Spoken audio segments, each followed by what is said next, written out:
Okay, so we are on Memhei Amud Beis, right in the middle of the Amud, where it says Omar Rabbe Bar Bachana, Omar Rab Yochanan. It's at the beginning of a line. So the Gemara here, of course, is discussing the sugya of muktzeh. We have another 2 or 3 blat in this discussion regarding muktzeh, in this perik, that is. And the Gemara here will be discussing Rab Yochanan's opinion, whether we paskin like Rab Shimon or we paskin like Rab Yehuda.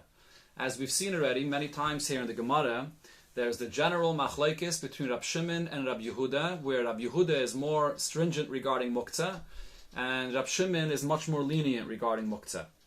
So the Gemara begins, Amar Rabbe Bar Bachana, Amar Rab Yochanan. Rabbe Bar Bachana said in the name of Rab Yochanan, that Amru, they said, halacha ke Rab Shimon, that the halacha when it comes to muktzeh is to follow the lenient opinion of Rab Shimon. So the Gemara questions this. Ami Amar Rab Yochanan hachi, did Rab Yochanan say this? Vaha bayi mineahu saba kruya. There was this old person from Kruya. Va'amri la Seruya, or he was from a place called Seruya. So this old man asked me Rab Yochanan the following question from Rab Yochanan. Kina shaltarna gailis, a portable chicken coop. Mahu litiltuli b'Shabbos. Are you allowed to move this on Shabbos, or is it muktzeh? Amalei, Rab Yochanan answers him, Klo masoi ela latarna gailin. This chicken coop is made for chickens, and if it's made for chickens, so even if they are not inside, even if there's no chickens inside, but since that's what it's made for, so it's going to be muktzeh. Now this response of Rab Yochanan is following Rab Yehuda's opinion. According to Rab Shimon, if there's no chickens inside, there's no reason for it to be muktzeh. As long as there's chickens inside, so then it's muktzeh. But if not, there's no reason for it to be muktzeh. So here we see that Rab Yochanan does not follow Rab Shimon's opinion. So the Gemara answers, Hacha b'maya skinon. The case of this question that was asked from Rab Yochanan, what is it speaking about? The isbei efroyach meis. That there was a dead chicken that was inside this portable chicken coop, and that makes it muktzeh even according to Rab Shimon, because this dead chicken is not fit for use for human consumption. And as Rashi here says, although l'chayre you could use it to feed dogs or any other animals with it, but it died on Shabbos, and therefore you didn't know that it's going to be used for anything. So therefore, even Rab Shimon would agree that afroyach meis that's inside makes the place muktzeh. So that's why Rab Yochanan said that it's muktzeh even according to Rab Shimon's opinion. Okay, so when the question was asked from Rab Yochanan whether this portable chicken coop is muktzeh or not, and Rab Yochanan responds, isn't it made for chickens? So as Rashi explains, and Tosfos here explains, what this means is that Rab Yochanan was saying that since it's made for chickens, it's common that there should be an afroyach that's mace inside, and therefore, if there's an afroyach mace inside, so that will make it muktzeh. So the Gemara now continues, Ha nichlamar bar ameimer mishmei derove. This is understood, this is a good answer according to Mar Bar Meimer in the name of Rave, the Omar Moide Hoyer Rab Shimon bebalachayim shemeisu shasurin. That Rab Shimon was Moide that balachayim that died, dead animals or a dead chicken is muktzeh. A live animal is not muktzeh, but balachayim shemeisu is muktzeh shasurin. El olamar berei Rav Yosef mishmei derav the Omar chalok hoyer Rab Shimon afilu bebalachayim shemeisu. But according to Mar berei Rav Yosef in the name of Rabbah, he says that Rab Shimon argued and said even balachayim shemeisu shehein mutarin, they're also mutter, they're not muktzeh either. And as Rashi here says, the reason is because even balachayim shemeisu could be used to feed your pets, to feed a dog. So it's still something that can be used on Shabbos, and therefore it's not muktzeh. So how could we explain the response of Rab Yochanan that it should fit with Rab Shimon's opinion? So the Gemara answers, on the isbei beitza. Inside the chicken coop, there is an egg. And the egg is what makes it muktzeh. Why is the egg muktzeh? This is an egg that was born on Shabbos. And as we learned before, one of the categories of muktzeh is noilad. When something comes into being on Shabbos and it wasn't there prepared before Shabbos, this is muktzeh. So in this case, Rab Shimon would agree that the chicken coop becomes muktzeh because of the egg.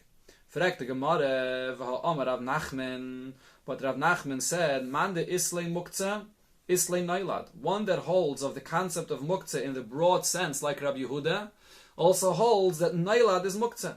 The Lesley muktzeh, the one that disagrees with to muktzeh in that broad sense, so Lesley Nailad, he doesn't hold of Nailad either. Right now you have the egg here, and it's fit for consumption. So if now it's fit for consumption, it's not muktzeh. The fact that it wasn't there when Shabbos came in, it wasn't prepared, that doesn't matter. According to Rab Shimon, as long as it's fit for consumption now, it's not muktzeh. So then, going back to the question, how do we explain Rab Yechanan's psak that this chicken coop is muktzeh if he paskins like Rab Shimon? So the Gemara answers, the isbe beitzas afroyach. There is a egg inside this chicken coop that does not have an egg inside, but it has a little chick inside the egg. So here, it can't be used for anything. It can't be used for human consumption. It can't be used to feed to a dog or to any of your pets, because there's an egg that has inside this chick and the egg. So Rashi says the dog cannot break the shell to get the chick inside. So therefore it's going to be muktzeh either way, for you to use or for the dog to go ahead and eat it, and therefore that makes the chicken coop muktzeh even according to Rab Shimon. This is the statement that Rabbi Bar Bachana said in the name of Rabbi Yechanan. Now, Ki Asa Rabbi Yitzchak Bar Yosef Am Rabbi Yechanan. Rabbi Yitzchak Bar Yosef came and said in the name of Rabbi Yechanan, Halachik Rabbi Yehuda, that Rabbi Yechanan paskened like Rabbi Yehuda, that held of a much broader idea of muktzeh, was more machmer. The Rabbi Yeshua ben Levi Omar, it's Rabbi Yeshua ben Levi that said that Halachik Rabbi Shimon, that we pasken like Rabbi Shimon. Omar Rabbi Yosef, so now Rabbi Yosef commented regarding this statement of Rabbi Yitzchak Bar Yosef. Hainu da Omar Rabbi Bar Bachana Omar Rabbi Yechanan. This also fits with what Rabbi Bar Bachana said in the name of Rabbi Yechanan. What did he say? Amru, they said halacha ke Rab Shimon. Rabbi Yechanan didn't say that the halacha is like Rab Shimon. What he said is they said halacha is like Rab Shimon. Amru, they said so. People in the yeshiva or other people said that the halacha is like Rab Shimon. But v'leilei svirulei, he didn't hold that the halacha is like Rab Shimon. Amalei Abaye le Rav Yosef. Now Abaye commented and said to Rav Yosef, V'at loy tizbere, the Rav Yechanan and Rav Yehuda, and you on your own do not hold that halacha that Rav Yechanan held that the halacha is like Rav Yehuda. So as Rashi explains, what Abaye is asking Rav Yosef, you only came to the conclusion that Rav Yechanan holds that the halacha is like Rav Shimon after you heard it from Rav Yitzchak. You on your own didn't know this? How could it be? And he shares with him the following incident. Harabe v'Rab Asi iklu lebei Rab Abedim in Chaifa. So these two Amiroim, Rab Abba and Rab Asi, came on a Shabbos to Rab Abba of Chaifa. The nafal menartal glime, a menorah, a candelabra, fell down on the coat, the Rabasi, on the coat of Rabasi. And he didn't move it on Shabbos. He left it there. He treated it as muktzeh. And this is talking over here about a candelabra that the fire has gone out. So now, my time, why didn't he move this candelabra? Why did he treat it as muktzeh? Lav mishum de Rabasi, Talmidei de Rabbi Yechanan. Isn't the reason. Rav Asi is a student of Rabbi Yechanan. Rabbi Yechanan and Rabbi Yehuda svirulei. And Rabbi Yechanan follows the opinion of Rabbi Yehuda that says that even after the fire goes out, as we learned in the Mishnah, one of the arguments between Rabbi Yehuda and Rabbi Shimon regarding muktzeh is when you light the Shabbos candles, after the candles go out, is the candelabra or is the lamp still muktzeh? Rabbi Yehuda says it remains muktzeh for the rest of Shabbos, because by Ben Hashmashis it was muktzeh, it remains muktzeh the rest of Shabbos. And Rabbi Shimon holds only as long as the candles are burning is it muktzeh, but when it goes out, it's not muktzeh anymore. So over here, he didn't want to move this candelabra that fell on his coat because he's a student of Rabbi Yechanan that paskent like Rabbi Yehuda, that it's muktzeh. Rabbi Yehuda svirulei, the Islay muktzeh that holds that it's muktzeh in this case. So over here we see that Rabbi Yechanan paskent like Rabbi Yehuda. Amalei, Rabbi Yosef responded, Menarte ka'omret, you're bringing me an incident that happened with a candelabra. Menarte shani. The case of a candelabra is different. It has a different halacha, not related to muktzeh. It has a different reason, a different halacha why you shouldn't be moving this candelabra. And the Gemara brings the source of this. The Omer Rav Acha Bar Chanina, Omer Rav Asi, Hoyre Reish Lakish b'Tzidon. Reish Lakish taught the halacha in the city of Tzidon. Menorah hanitelas b'yoda yachas, a candelabra that's light enough that you could move it with one hand. Mutter l'taltala, you're allowed to move it on Shabbos. B'shtei yadav, but if it's heavy enough, it's a larger candelabra, and you could only move it with two hands, asa l'taltala, you're not allowed to move it on Shabbos. V'Rab Yochanan Amar, And Rabbi Yochanan said, Anu ein lanu ella, what we hold is as follows. Bener kerab Shimon, we paskin regarding, we have the opinion, not paskin, we have the opinion of the halacha of Ner, according to Rab Shimon, that says that while the candle is burning, so then you're not allowed to move it. Aval menaida, when it comes to a menaida, here it's not dependent on the machlekes of Rabbi Yehuda and Rab Shimon, bein nitla b'yadei achas, bein nitla b'shtei yadav, whether it's a menaida that's small enough that you can move it with one hand, whether it's large and you could only move it with two hands, aser letaltala. A candelabra, you're not allowed to move on Shabbos. And this is according to everybody, even according to Rab Shimon. This has nothing to do with the machlekes of muktzeh. Now, why is a candelabra different than any other item regarding the halacha of muktzeh? What's unique? What's the special issa regarding moving a candelabra? So here the Gemara is going to bring the reason for this. The Gemara brings two opinions. The time what's the reason for a menorah being different? Rabbi and Rav Yosef, the Amri Tarvayu, Rabbi and Rav Yosef both say, Hoyol va'adam kivei aloi mokim, because a candelabra is something that a person sets a specific place where it should be for all of Shabbos. He sets it aside and he puts it there to remain there for the entire Shabbos.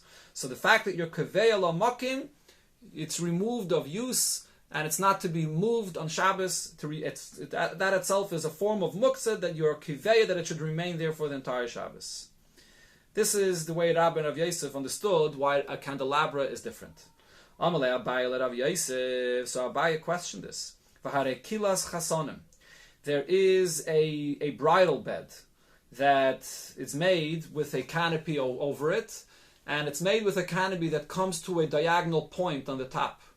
And because of the fact that it comes to a point, so it doesn't have a roof that's the minimum size of a tefach that is required for the tumah of oihel. So we learned already many times over here before also on Masechta Shabbos about the tumah of oihel, that anything that's inside a tent, and there's also a dead body inside, so you become tameh. But in order to have the tumah of oihel, you have to have at least the minimum size of a roof above you, which is a tefach. If there's no tefach of a roof, so then there's no tumah of oil. So you have this kilas chasanim. The adam kivei alei mokim. A person does establish a specific place where that bed is going to be. It's not something that you move around from one room to another. V'ama Shmuel mishum Rab Chiya. Shmuel said in the name of Rab Chiya, kilas chasanim muter limtaisa umuter lefarka b'Shabbos. This bridal bed, you're allowed to open it up and take it apart on Shabbos. So the discussion over here, I'm sorry, I mentioned before Tumah. It's not regarding Tumah, it's regarding Shabbos. It's regarding building a tent on Shabbos. One of the things you're not allowed to do on Shabbos, of course, is to build a tent, to create a binyan of a oihel. So the isser of building the oil on Shabbos is if it has at least a tefach of a roof on top. Since this bridal bed comes to a point on the top, that's the way the roof is, without having a tefach of a roof, so therefore there's no issue of opening it or closing it on Shabbos. But the question is, okay, there's no issue of building an oil, sorry, but there should be an issue of moving it. It should be muktzeh on Shabbos, because you establish a specific place for it to remain there. It should be similar to the candelabra, according to Rabbi and Rav Yosef's pshat. So the Gemara answers, Elam Abaye. So Abaye gives a different pshat. What's unique about the menorah, the candelabra, that it can't be moved on Shabbos? B'shel chulyos. We're talking about a candelabra that's made up of parts. And as Rashi explains, the concern here is that if you're going to move this candelabra from one place to another, it's going to fall apart, and then you're going to put it back together. And if you put it back together, you're creating a keli on Shabbos, and you're not allowed. So for this concern, Chachamim were geyser not to move a menorah, a candelabra on Shabbos. So this is the reason why this is unique. Frag the Gemara, if this is the concern, that it's made up of parts and might fall apart and you could put it back together, so what is the explanation? For Rab Shimon ben Lakish, the Shari, that he says that if it's a small menorah that you could move around with one hand, you're allowed to move on a Shabbos. If it's a large menorah, you're not allowed. What's the difference between large or small? If the concern is that it's going to fall apart because it's made up of parts, so then whether it's small or large, you're going to come to put it together on Shabbos. So the Gemara explains, my chulias, over here we're not actually talking about a menorah that's made up of parts. What does chulias over here mean? Ke'en chulias. It's a menorah that it looks like, it appears that it's made up of parts. It's not made up of parts, but it appears it's made up of parts. What does that mean? The ispei chitki. It's a menorah that has the designs and shapes, and as we have even the candelabras today, they're made with these grooves and shapes, and it looks like that it's made up of parts. So this is a gzeira of Chazal, because it looks like it's made up of parts, you shouldn't move it. And now the Gemara will explain the difference, what exactly is the machlokes here, between Rab Shimon ben Lakish and Rab Yochanan, whether we could move a large menorah, whether the gzeira is not to move only a large menorah, or the gzeira is even not to move a small menorah. So let's see, Hilkoch. So therefore as follows, Chol Yois, if you actually have a menorah that is made up of parts, Ben Gdaila, Ben Ktana, whether it's large, whether it's small, Asur l'taltal. You may not move it on Shabbos because it can fall apart, and then there's a gzeira, you might put it back together. Gdaila nami. Now if you have a large menorah, the ispei chitki, even if it's not made up of parts, but it has these grooves and it looks like it's made up of parts, gzeira otu gdaila. Otu gdaila d'chol yos. There's a gzeira not to move this large menorah that has grooves because it looks similar to the large menorah that is made up of parts. So as Rashi over here explains, most menorahs that are made up of parts are large. So if a menorah that's not made up of parts, but it has grooves, dafka regarding a large menorah, were they geyser that you shouldn't move it. Because then a person will come to think that he could move a menorah with parts, because he sees a large menorah that you're moving, and this large menorah, it looks like it's made up of parts. Ki pligi beketana des bechitki. The machlokes between Rab Shimon ben Lakish and Rab Yochanan was regarding a small menorah that has the grooves. Mar savar gazrinon. So Rab Yochanan's opinion is that we're geyser even benigeya to a small menorah as well, because it has these grooves and it could look like it's made up of parts. So therefore they were geyser not to move any menorahs. Umar Sava, but Rish Lakish holds, like Gazrinon, regarding a small menorah, they were not geyser, because a small menorah, people know that you're moving it because it's not made up of parts. Small menorahs are usually not made up of parts, and therefore the gzeira that applies to a large menorah and a large menorah that's made up of parts does not apply to a small menorah. So we see over here that the story of a menorah is completely a different gzeira, not related to muktzeh whatsoever. It's a gzeira about the fact that it could fall apart and you can come to put together the parts of a menorah. And therefore the story that happened with Rab Asi, that had the menorah fall on his coat, does not show anything regarding whether Rab Yochanan paskin like Rab Yehuda or Rab Shimon. Okay, but now the Gemara comes back to the statement that was said before, that Rab Yochanan paskins like Rab Yehuda, that was stringent about muktzeh. And the Gemara asks a question from a Mishnah. Omi, Amar Rab Yochanan, Hachi, did Rab Yochanan paskin like Rab Yehuda? For Ha'amar Rab Yochanan, but we know that Rab Yochanan said the following rule. Halacha kestam Mishnah. We will always paskin like a stam Mishnah. And here the Gemara is going to bring a stam Mishnah, which we had quoted just 2 pages before in the Gemara. And there we see a stam Mishnah that seems to follow Rab Shimon's opinion. Tanan, we learned in a Mishnah in Kalim, Muchani Shala. So again, we learned this already. This is talking about a coach that has a removable wheel. And now the question is whether the status of tumah that there is on the coach is on the wheel as well. So if you have this wheel that's removable, so then bisman shtin shmetes, if it's removable, ein chibur lo, it's not attached, and therefore whatever status of tumah there is on the coach does not apply to the wheel. Ve'ein dedesima, and it's also not measured along with it to see the size of how large the coach is, in order to know if it could be makabel tumah or not. If it could contain more than 40 saw, if it's that large, it's not makabel tumah. We don't measure the wheel along with it. If you're driving over a kaver, so people inside this coach, their floor separates from the kaver, and therefore they do not become tomei. But the wheel does not create that separation. Now comes the halacha that's relevant for us. You cannot move this coach on Shabbos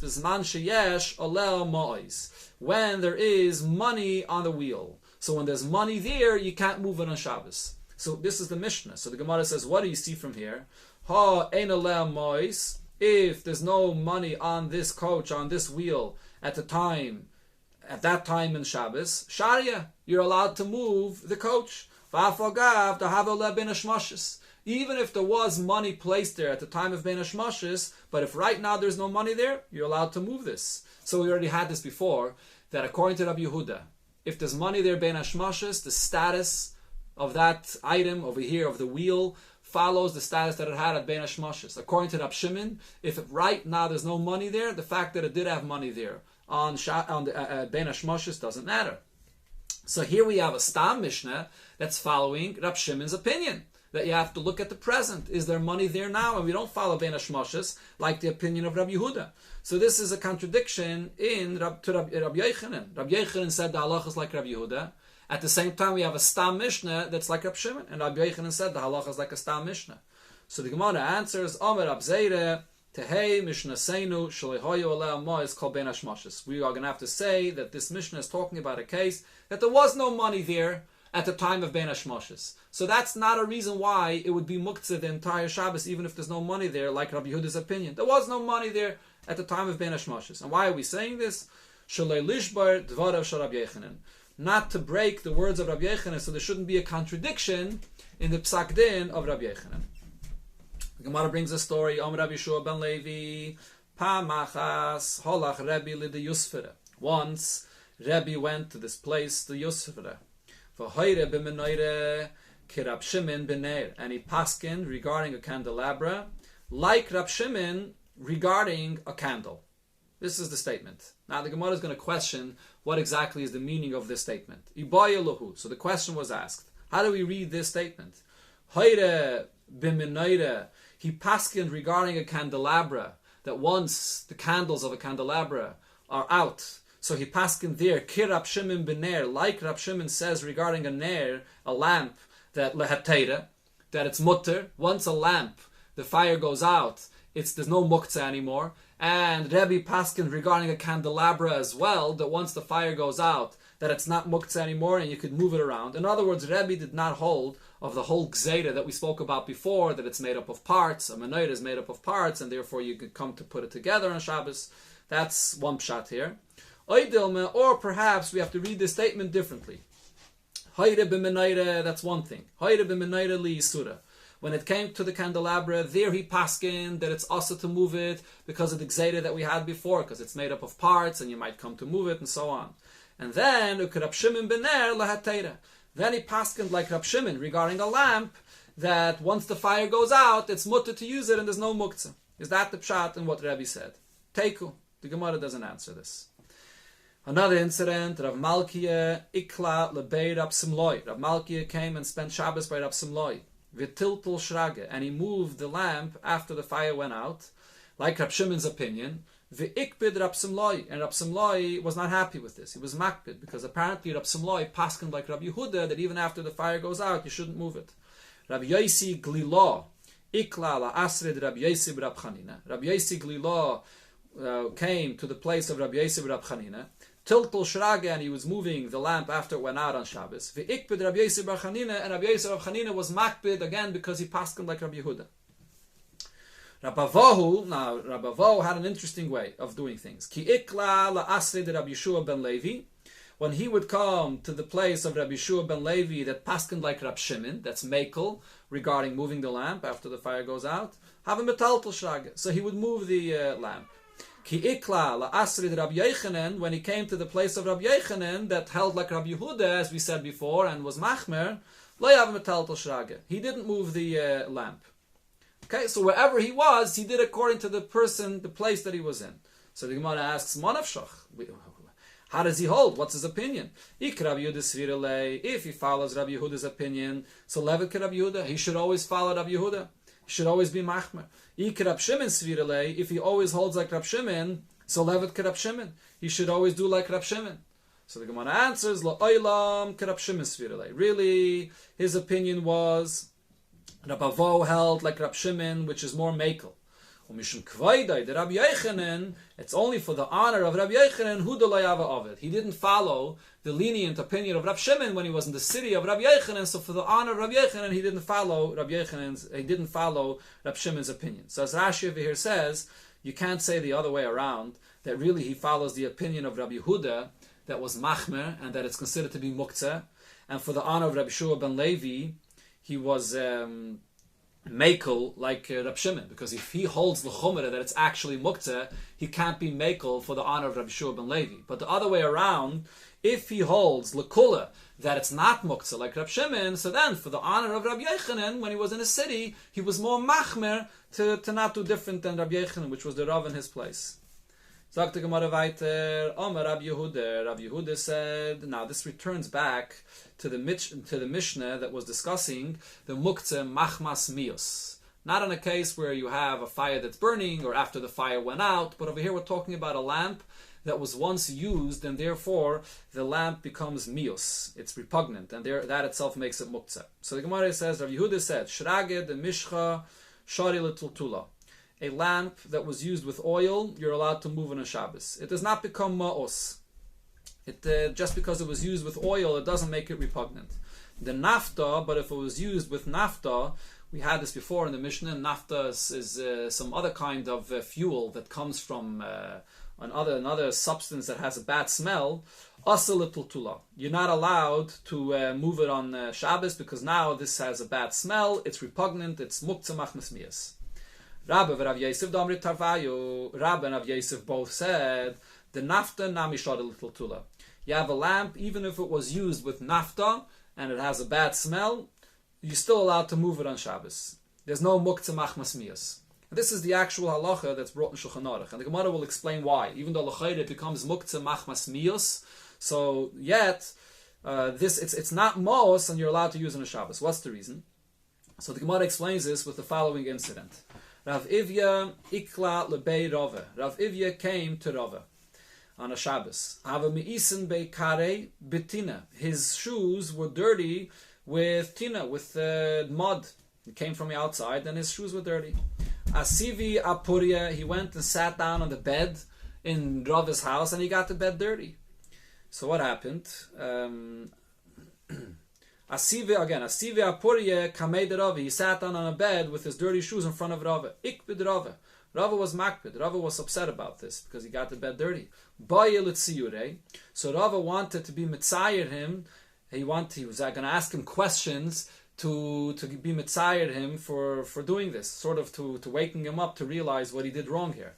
Amalei. So Rava says to Rav Ivye, my time, what's the reason? Rabbi and Rav Yosef, Damri Tarvayu, that Rabbi and Rav Yosef both said, Shrage de nafta nami shari l'tultula. That even a lamp that was used with nafta and has a bad smell, you're still allowed to move it around the Shabbos. Why? Has a bad smell. It's mos. People are not going to use it. So it should be muktzeh. What was their reason? Amalei, Rav Ivya answers Rava, Hoyel v'chazye l'chasuye b'mona. Since this lamp could still be used as a bottle cap, you can still use it to cover some other keli. So it's not used for other uses. You're not going to put food in it. You're not going to store things in it. But you can still use it to cover a keli. So since it has some kind of a use, it's not muktzeh on Shabbos. So Rava responds back to Rav Ivya. Again, he's trying to challenge him and be mitzayer him with these questions. Ela meyato kol tzreiris shebachotzer. Any tzreiris, any pebbles that are out in the courtyard, metaltalin. You should be allowed to move them as well on Shabbos. Since any of those pebbles could also be used to cover as a bottle cap, to cover a keli. So why are they muktzeh? We know that any pebbles that are out in the ground on Shabbos are considered to be muktzeh. Why are they muktzeh? So some Mefarshim say that Rava was trying to hint to Rav Ivya, why couldn't you take any pebble and wipe off your shoes? If it's not muktzeh, it could be used for a bottle cap. So why didn't you wipe off your shoes? That's what he was trying to hint to him. Amalei, so Rava answers, but it's different. You can't compare pebbles to a lamp. A lamp has a titus keli. It is actually a keli. And here, this keli, since it has some kind of a use, so then it won't be muktzeh. But hani, these pebbles, leka titus kliya. they're not considered to be b'chlal keli. So the fact that it has some kind of a use is not going to take it out of the category of muktzeh. Just pebbles, which is not prepared for any use whatsoever, is going to be muktzeh according to everybody, both according to Rabbi Yehuda, according to Rabbi Shimon. Over here, it's a keli. Elamai, it's ma'os. It seems to be that it has a bad smell and it can't be used for anything. So we say, no, it could be used as a bottle cap. And he brought him a source for this. Mi loy tanya. Didn't we learn in a brayso? We turn over to Memvav Amid Beis. Hashirim v'anezomim v'hatabois. It's a bracelets, a nose ring, or a ring. Now, this just to explain what we're talking about over here. There's a gzeira of Chazal, which we will be learning about in Mitzvah Shem later on in the Gemara, that a woman should not go out, according to one opinion, a woman should not be going out with jewelry on Shabbos because she may come to carry them. She may take off her jewelry while she's in the Reshus Harabim. And therefore, that jewelry should not be worn in the Reshus Harabim, or it shouldn't be worn outside in the Chutzner, so she can't use that jewelry on Shabbos. But even though she can't use it on Shabbos, but nevertheless, the question now is it muktzeh or not? So this Braisa says it's not muktzeh. They're like any other keli that could be moved within a courtyard. So what we see over here is that although it can't be worn on Shabbos, but yet since it's a keli, therefore it could be moved. It's not muktzeh. Same applies here when you have the lamp, even though it was used with nafta and it smells, but yet it could be used as a bottle cap, and therefore it's not muktzeh. Ola explained, what's the reason why these jewelries could be moved on Shabbos? Since it's a keli. If it's a keli, it's not just a pebble, so then it could be moved on Shabbos. This lamp has a titus keli on it. So this was the end of the conversation between Rava and Rav Ivya. The Gemara concludes, Omar Rav Nachman bar Yitzchak commented regarding this incident, thank the Eibishter for the fact that Rava was not successful in embarrassing Rav Ivya with these questions. Okay, now the Gemara returns to Rav Shimon's opinion regarding muktzeh, and the Gemara will ask a seemingly contradiction in Rav Shimon's opinion. Zok the Gemara, Rami le Abaya le Rabbe. Abaya asked a question to Rabbe. Tanya, so we learned in a Braisa regarding Rav Shimon's opinion, the leftover oil that from a lamp or in a bowl that there was a candle burning there, asa. It's forbidden to use that oil for the rest of Shabbos. But Rav Shimon, matter. Rav Shimon says once the candle burns out, you're allowed to use the oil for anything. You can use it for your salad on Shabbos. Alma. So here we see Rav Shimon lesle muktzeh. Rav Shimon does not hold of muktzeh in a case where there's no lamp burning there. Right? We don't go this according to the status that it was before. Right now, it's fit for use. It's not muktzeh. So the following question is asked, and this is a braise regarding the halacha of a b'choir. A b'choir, if it does not have a mum, is holy and it has to be brought as a carbon in the Beis HaMikdash. And that's even bisman hazeh, a b'choir that does not have a mum. We're talking about a b'choir of a behema, that is. So it does not have a mum, it has to be brought as a carbon, and you can't use it. When the b'choir has a mum, it has to have a mum kavua, it has to have a permanent blemish, so then it could be used for the kayin to be eaten, he could shechter and he could eat it. So in order to be able to use a b'choir bisman hazeh, you're going to have to inspect it to see if it has a permanent mum.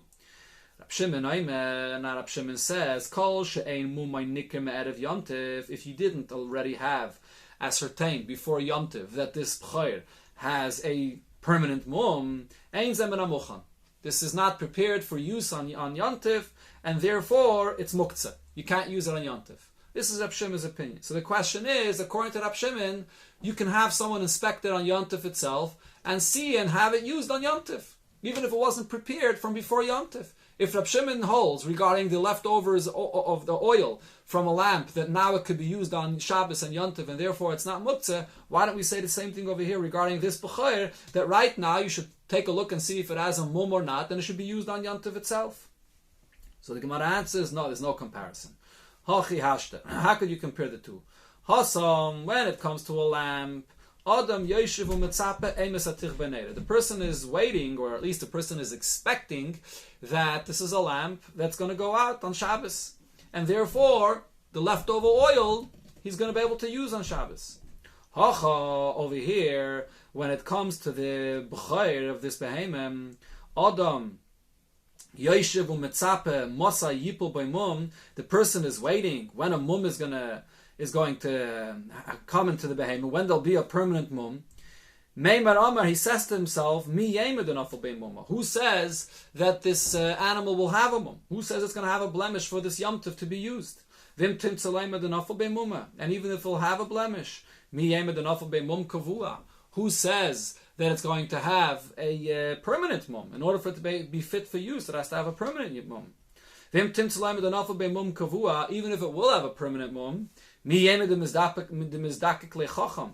Who says he's going to find a chacham that's going to inspect it and tell him that there is a mum? In order to actually make it permitted to be used for the kohen and not to be designated for the Beis HaMikdash, you have to have a chacham that actually sees that that it has a mum. So who says he's going to find a chacham? So therefore, in this case, the person is expecting to use it on Yom Tov. He's not. Who says it'll have a mum, even if it will? Who says it'll be a mum kavua, even if it'll be a mum kavua? Who says the chacham is going to look at it on Yom Tov? And as Taisus over here points out,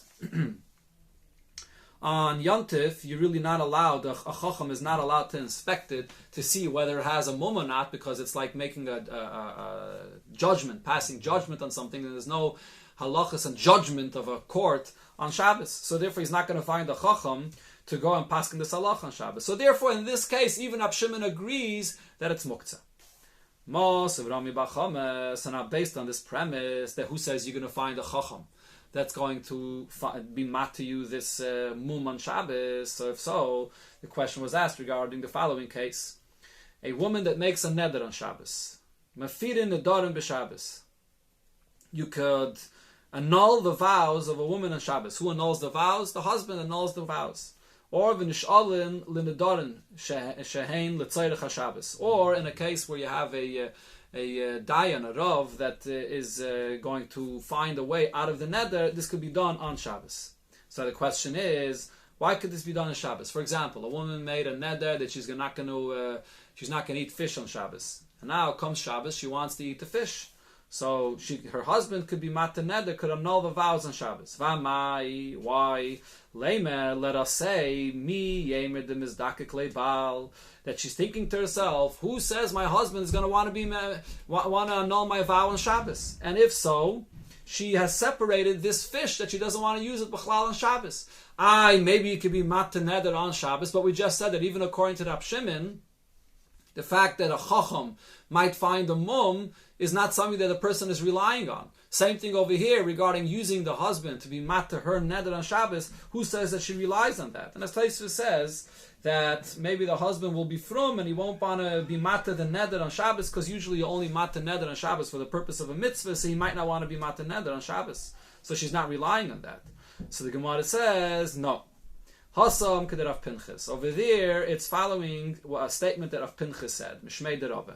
Dam Rav Pinchas mishmei derave. Kol anederes. Any woman that makes a neder, al das baila hinederes. She's doing it l'chatchila, having in mind that if she will want, or if her husband will want, he will be mata neder for her, and therefore in this case she made a neder not to eat fish on Shabbos. She was l'chatchila relying that that it's only al das her husband, that if her husband will want her to eat the fish on Shabbos, she could use him to be mata neder. So she did expect her husband to be mata neder for her, and it's not compared to the case of the mum, where the person doesn't expect the chacham to see the mum of the b'chayr on Shabbos. One more case the Gemara brings regarding this subject. Toshama, we learned in another brayse, nish'alim l'nedarim shal tzayrech HaShabbos b'Shabbos. You're allowed to go to a chacham to find a way out of your neder for the purpose of eating on Shabbos, for something on Shabbos. Va'amai, again the same question is asked. Leime, miyeme de mizdakik lechacham.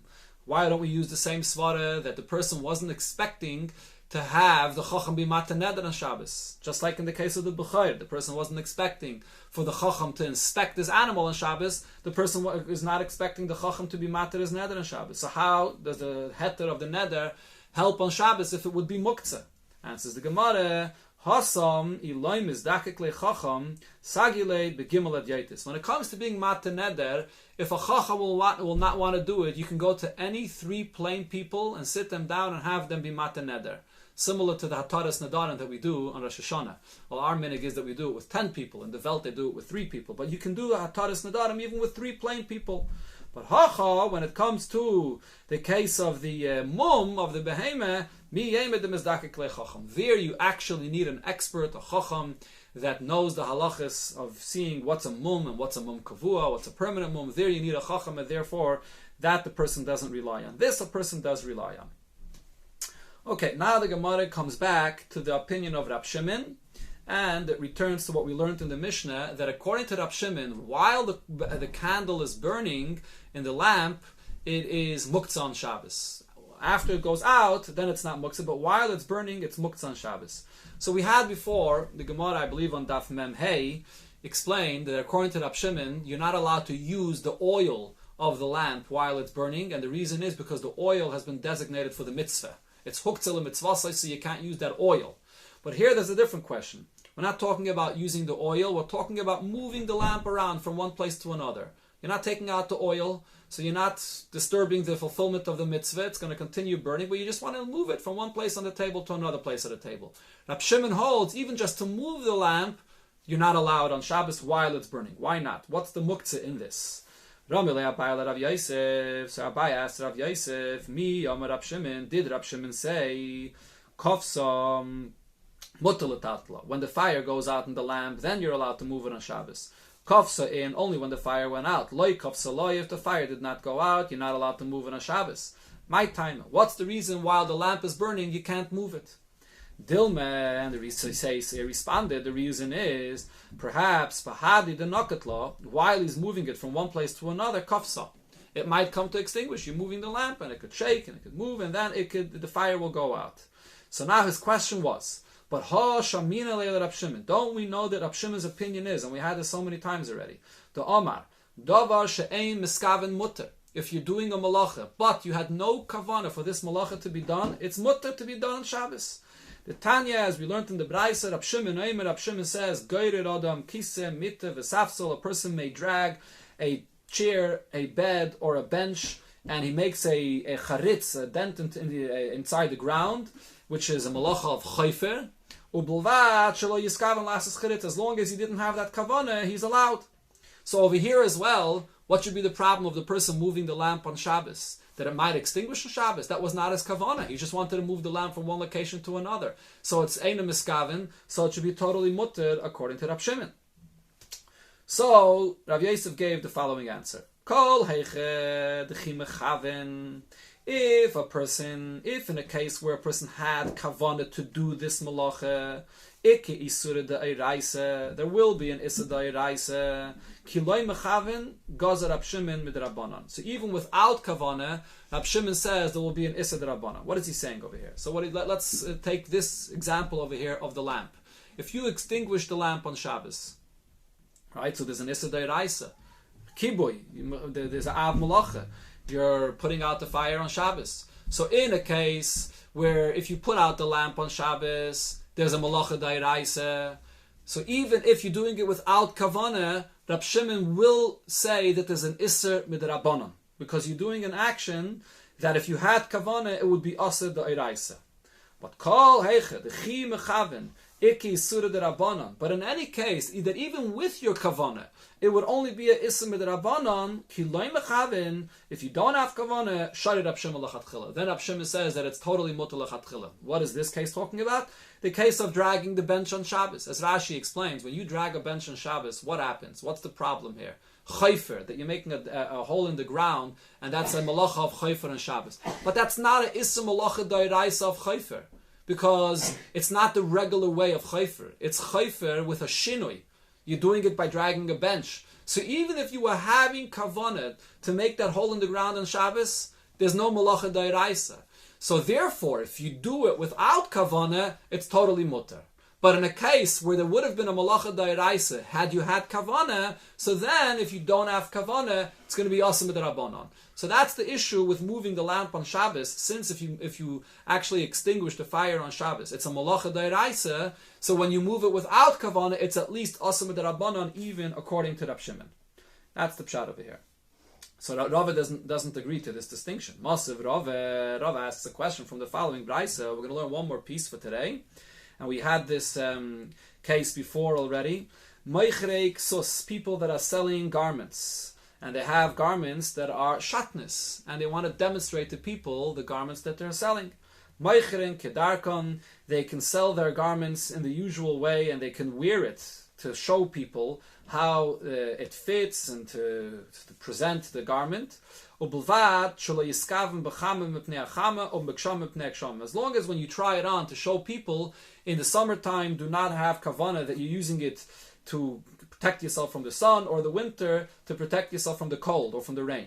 So you can wear it as long as you have no kavanah. If there's no kavanah, it's totally mutter. Vatsnuen, those people that are more scrupulous, mafshilim b'maklan la'achireyan. So they would hang it on a stick and show people, demonstrate it that way, without wearing it. This is the Mishnah.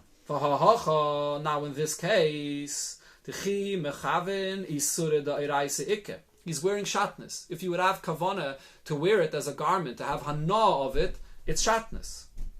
It's a dairaisa ikke. And nevertheless, ki loy mechaven, shari Rab Shimon lachatchila. Still, Rab Shimon says if you have no kavanah, it's mutter lachatchila. So what we see over here is, even a case where there's an issa dairaisa mamish without kavanah, it's totally mutter. So why don't we say the same thing regarding the lamp? You're moving the lamp on Shabbos. If you extinguish the lamp with kavanah, it's an issa dairaisa. But without kavanah, according to Rab Shimon, it should be totally mutter. So what's the problem to move the lamp on Shabbos? It might extinguish, but you're not having kavanah to do that. It should be totally mutter. So Rava concludes and says, Hanach lener shemen upsila, leave the case of the lamp with the oil and the wick. Hoil the nase basis ledavara asur. While the lamp is burning, there's the flame. The flame is a dava asur. The flame itself, you're not allowed to touch it on Shabbos. It's a davara asur. So therefore, the entire lamp becomes a base for this dava asur, and therefore it's muktzeh machmas isur. Even if Rab Shimon does not hold of other muktzehs, he doesn't hold of muktzeh machmas mios, and he's lenient regarding other things of muktzeh. But over here, when you have an actual flame burning, which is asur, so now this entire lamp becomes muktzeh. That's the reason why you're not allowed to move this lamp on Shabbos, even according to Rab Shimon. That's the conclusion of the sugya for today. Everybody have a great day. Hatzlacha Rabbe in everything you do.